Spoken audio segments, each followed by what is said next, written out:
There exists, in a quiet corner of a Parisian museum, a most peculiar piece of furniture.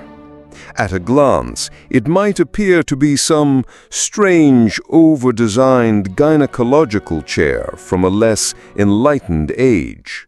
It is a strange contraption of leather and wood, with gilded armrests shaped like mythological beasts and stirrups polished from use.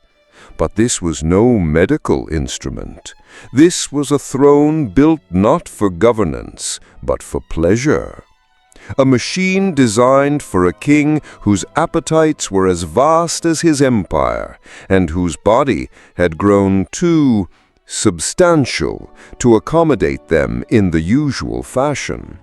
This, you see, was the siège d'amour, the love chair, commissioned by a man who would become King Edward VII, but who, in his soul, was the last of the great Georgian pleasure-seekers. Bertie, as he was known, was Queen Victoria's eldest son, a man who spent 60 years as Prince of Wales, waiting for a throne he sometimes seemed profoundly unsuited for. While his mother defined an era with her stoic prudishness, Bertie was a walking, breathing contradiction to everything she represented. He was a glutton, a gambler, a libertine of legendary prowess. And as the 19th century waned, his prodigious appetites began to take a toll on his physique. He was, to put it plainly, enormously overweight. This presented certain mechanical challenges to his favorite pastime, the enthusiastic company of women, particularly the simultaneous company of more than one.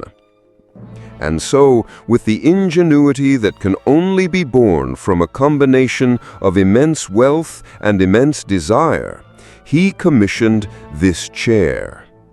It was designed by the Parisian cabinet maker Soubrier and installed in his private suite at one of the world's most famous brothels, Les Chabanais.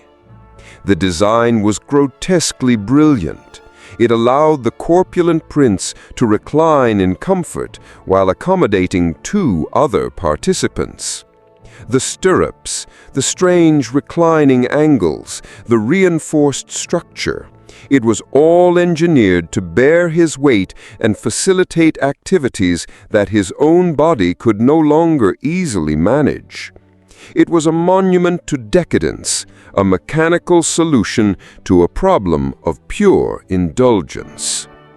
Imagine the scene, the hushed, velvet-draped rooms of the Parisian brothel, the air thick with perfume and cigar smoke. The future King of England, a man whose face was on coins and stamps across a global empire, being maneuvered onto this contraption. There is a profound sadness to it, isn't there? A man so enslaved by his own desires that he needed to invent a machine to continue serving them. It speaks to a level of indulgence that is almost beyond our modern comprehension. The chair is a silent witness to a secret life, a life that ran completely contrary to the public image of the Victorian and Edwardian ages. It is a symbol of the profound hypocrisy that festered just beneath the surface of that starched, buttoned-up world. While the public was expected to cover the legs of their pianos for modesty's sake, their future king had a team of craftsmen building a device for group debauchery. And the existence of this chair, this strange, silent relic, whispers one of the era's dirtiest and most enduring secrets, that for the powerful, the rules were merely a suggestion. Now, let us travel back a little further into the heart of the Georgian 18th century, to a crumbling abbey on the banks of the River Thames. To the casual observer, Medmenham Abbey was simply a picturesque ruin, a romantic relic of a bygone age of piety. But for a select group of the most powerful men in England, it was the site of something far more profane. For this was the headquarters of the most infamous secret society of the age, the Hellfire Club. Its official name was far more polite, of course, the Order of the Friars of St. Francis of Wycombe. But the name was a joke, a deliberate inversion of everything holy. The members were not pious friars. They were aristocrats, politicians, even the Chancellor of the Exchequer. And their worship was not directed towards God, but towards Bacchus and Venus. The club's motto, inscribed above the Abbey doorway, was Fais ce qui voudras, do what thou wilt. And they took that motto to its absolute extreme. Founded by Sir Francis Dashwood, a man of immense charm and even more immense appetites, the Hellfire Club was a sanctuary for the elite to cast off the suffocating restraints of public life. Here in the Gothic halls of the old Abbey, they would dress in the robes of monks and engage in rituals that were a calculated mockery of the Catholic Church. They held ceremonies that parodied the Mass. They drank toasts from a human skull, and they consorted with nuns, prostitutes brought in from London, dressed in the habits of a holy order. The Abbey itself was redesigned by Dashwood to be a temple of pleasure. The gardens were filled with lewd statues. The interiors were decorated with pornographic art. There were secret passages and hidden chambers. It was a playground for the powerful, a place where the men who ran the country could indulge their darkest and most debauched fantasies, far from the prying eyes of society. They were said to conduct mock satanic rituals, toast the devil, and engage in orgies that would have scandalized even the most hardened London rake. But was it truly devil worship, or was it something else? I suspect the truth is more psychological. These men lived lives of immense public pressure. They were expected to be statesmen, leaders, pillars of a rigid and hierarchical society. The Hellfire Club was not so much about worshipping Satan as it was about blaspheming against the entire moral structure they were forced to uphold. It was a release valve. The extremity of the blasphemy was a measure of the extremity of the public piety they were forced to perform. It was a place to be utterly, completely free, even if that freedom was found in the performance of shocking and sacrilegious acts. The secret of the Hellfire Club is not just that powerful men were engaging in debauchery. It is that the very foundations of the British establishment, its politicians, its artists, its thinkers, were, in private, deliberately and systematically desecrating the very morals they preached in public. Imagine the court of Louis XIV, the Sun King, at Versailles. What do you see? You see men in powdered wigs, in high heels, in gloriously impractical silks and velvets of every conceivable color. You see lace cuffs and diamond buttons. You see men who were, by our standards, peacocks, glorious, flamboyant, and utterly dazzling. Now hold that image and let it dissolve. Let the color drain away. Replace the silk with plain, dark wool. Replace the heels with sensible leather boots. Replace the powdered wig with natural, cropped hair. What you are witnessing is one of the most profound and least discussed revolutions in Western history. It has been called the Great Male Renunciation.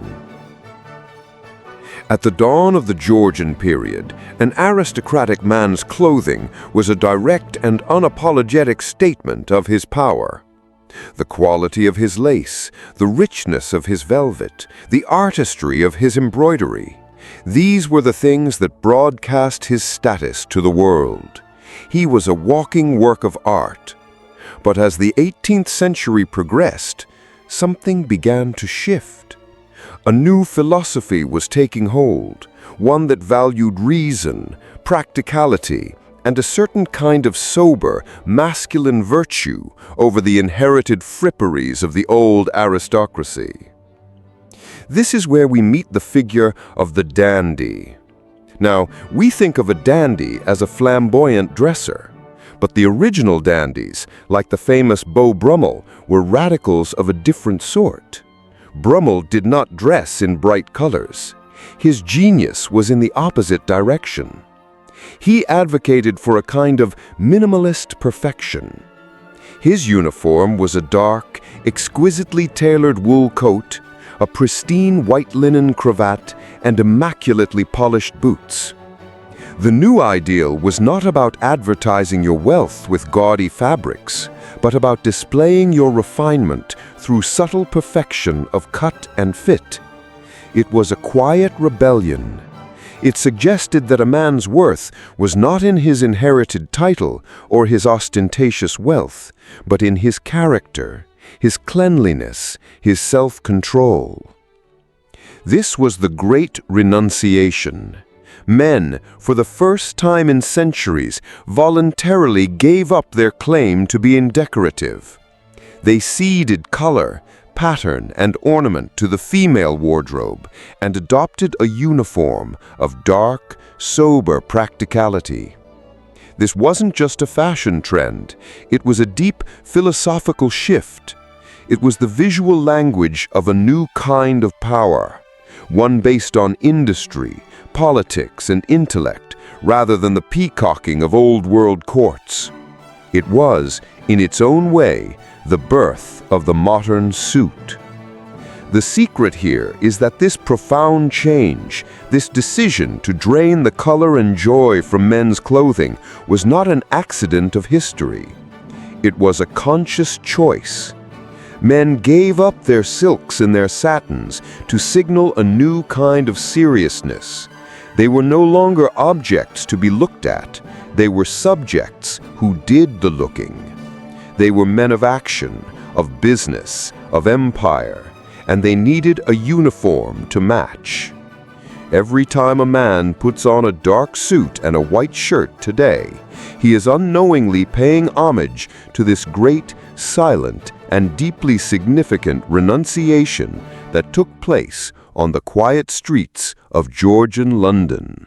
In the glittering, gaslit world of Georgian and Regency London, there was a parallel society.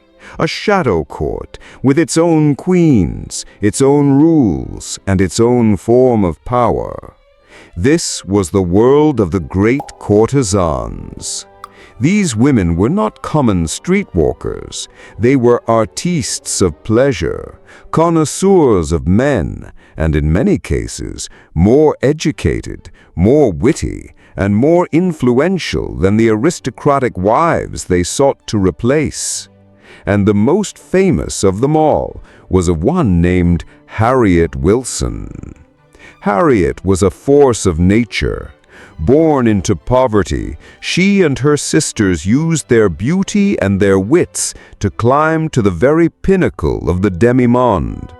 Harriet became the lover of a succession of the most powerful men in England, the Duke of Wellington, the hero of Waterloo, Lord Byron, the great poet, the Marquis of Worcester, and countless other lords and politicians.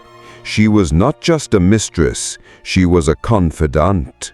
In the intimacy of the boudoir, in the quiet moments after passion was spent, these great men would talk, they would boast, they would complain, they would let slip state secrets, military plans, and personal scandals. And Harriet, a woman of formidable intelligence, listened, and she remembered everything. For years, she lived a life of unimaginable luxury, flitting from one powerful protector to another. But the life of a courtesan is precarious. Beauty fades, and powerful men are fickle. As she grew older and her patrons grew fewer, Harriet found herself facing poverty. And it was then that she decided to deploy her greatest weapon, her memory. She sat down and wrote her memoirs, a scandalous, witty, and devastatingly revealing account of her life and lovers. But she did not publish them, not at first. Instead, she engaged in one of the most audacious acts of blackmail in history. She sent drafts of the chapters to the men featured within them with a simple proposition: pay up, or I will publish the story of our time together. The effect was seismic. Panic erupted in the drawing rooms and gentlemen's clubs of London. These great men, these pillars of society, were terrified. They had wives, reputations, and political careers to protect. And so, many of them paid. The sums were enormous. The Duke of Wellington, however, was a man not easily intimidated. When he received Harriet's demand, he allegedly wrote back with the now famous two-word reply: "Publish and be damned." And so she did.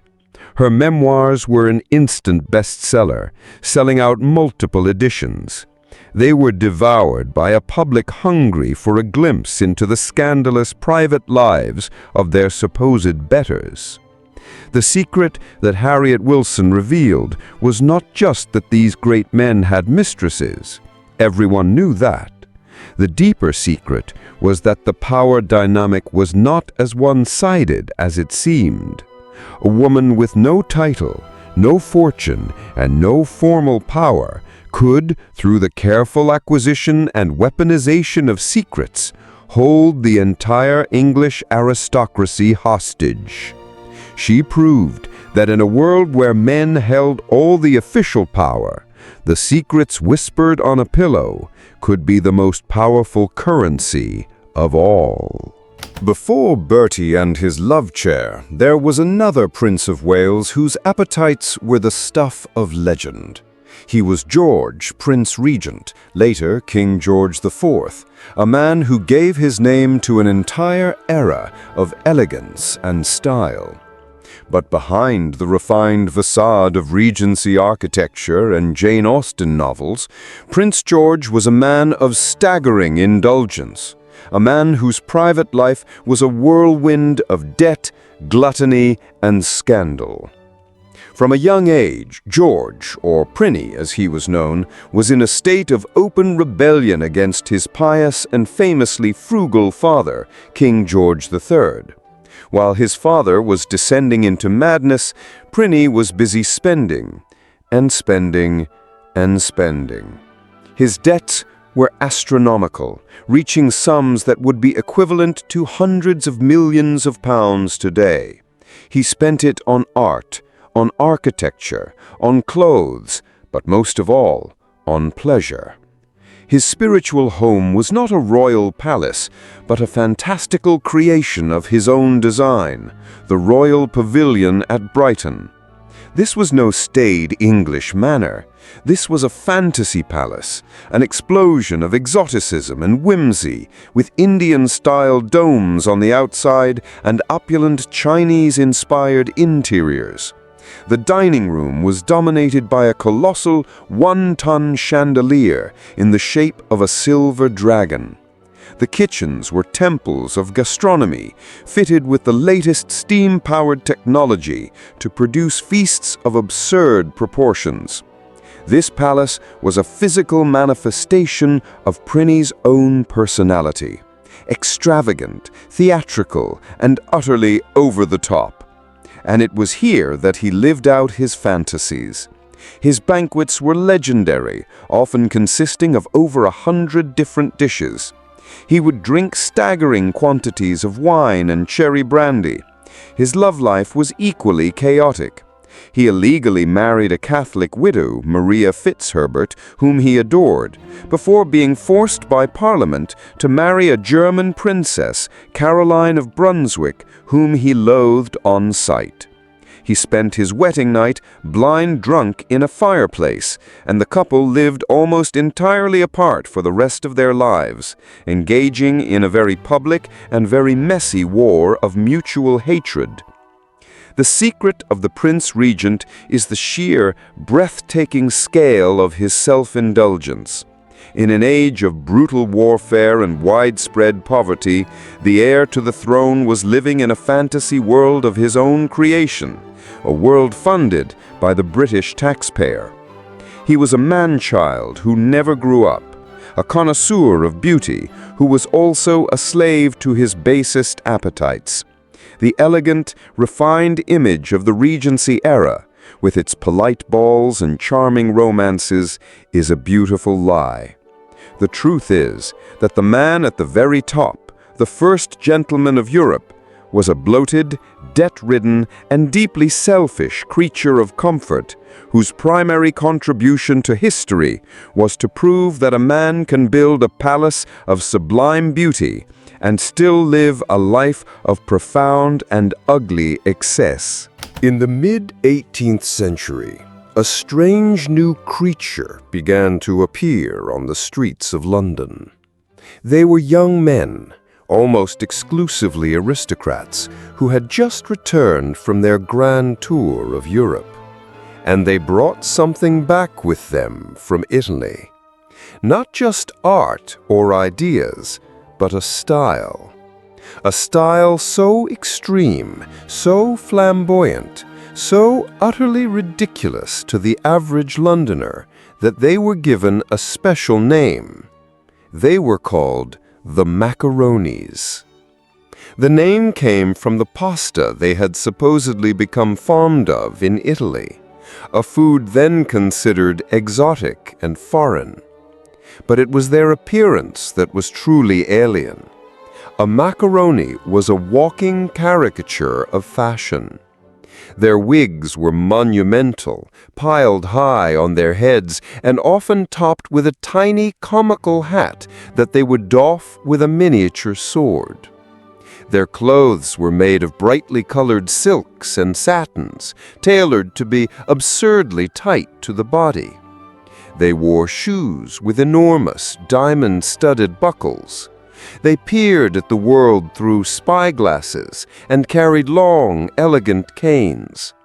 They spoke in a strange, affected accent, a mixture of French and English, and peppered their speech with foreign phrases. To the public, they were figures of ridicule. They were lambasted in satirical cartoons, mocked in the press, and seen as symbols of everything that was wrong with the idle, effeminate aristocracy. They were seen as un-English, as men who had been corrupted by foreign travel and had lost their simple, masculine British virtues. They were, in essence, the first youth subculture to be defined entirely by an extreme and shocking fashion sense. But what was really going on here? Were these men simply fashion victims, or was something deeper at play? The Macaronis were, in their own strange way, rebels. They were the sons of the wealthiest men in the country, but they were largely powerless. Their fathers controlled the estates, the money, and the political offices. And so, like many young people throughout history with too much time and too much money, they rebelled in the only way they could, through their appearance. Their outrageous style was a deliberate act of provocation. It was a way of showing off. To dress like a macaroni required enormous amounts of time and money. It was a form of conspicuous consumption, a way of signaling that you were so wealthy and so leisured that you could afford to look this gloriously, this beautifully useless. The secret of the Macaronis is that they were more than just a joke. They were a symptom of a changing world. They represented a generation of aristocratic men who found themselves with immense privilege but very little purpose. And so they turned themselves into living works of art, peacocks in a world that was slowly but surely beginning to value practicality over pageantry. They were a brief, beautiful, and utterly bizarre flash of color before the great male renunciation and the sober suit took hold forever. While the aristocrats of Georgian England were engaging in their elaborate rituals of pleasure, a very different kind of ritual was being played out in the squalid alleys and back streets of London. It was a ritual of despair, of oblivion, of self-destruction. And it was centered on a single, potent, and terrifyingly cheap substance, gin. This was not the sophisticated, botanical-infused spirit we know today. This was raw, fiery, often dangerously adulterated rotgut, distilled on an industrial scale and sold for pennies a pint from thousands of tiny, squalid dram shops. For the poor of London, a population reeling from the first shocks of the Industrial Revolution, trapped in unimaginable poverty and squalor, gin was the quickest and cheapest escape from a life of unrelenting misery. And it very nearly destroyed the city. This period became known as the gin craze. The statistics are staggering. At its peak in the 1740s, the average Londoner was consuming on average 14 gallons of gin per year. That includes men, women, and children. The city was in a state of perpetual endemic drunkenness. The results were catastrophic. Crime rates soared.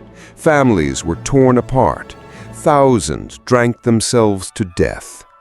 Most famously is the story of Judith Dufour, who strangled her own 2-year-old child and sold its clothes to buy a pint of gin.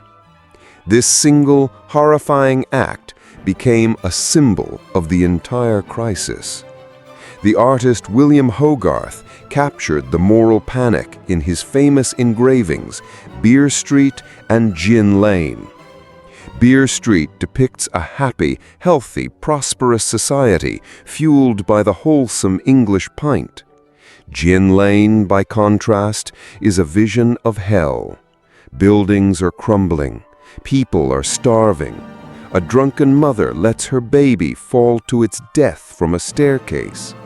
It is a scene of utter social collapse. So what is the dirty secret here?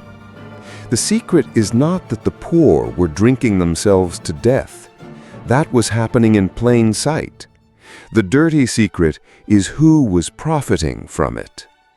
The government, you see, had actively encouraged the distilling of gin as a way to use up surplus English grain. And for decades they were reluctant to crack down on the trade because they were making too much money from the taxes levied on it. The aristocracy, the same men who were members of the Hellfire Club and patrons of the great courtesans, were the landowners growing the grain, and in many cases, the politicians setting the tax policy. They would wring their hands in Parliament about the moral decay of the lower classes, even as their own policies and their own financial interests were fueling the very crisis they decried. The gin craze was not just a social problem. It was a crisis born from the cynical calculus of the elite. The real secret of Gin Lane is that while the poor were dying in the gutters, the rich were getting richer from the poison that put them there. It is a chilling reminder that the greatest and most unforgivable secrets of an era are often not about what happens in private bedrooms, but about the public policies that create and perpetuate human suffering.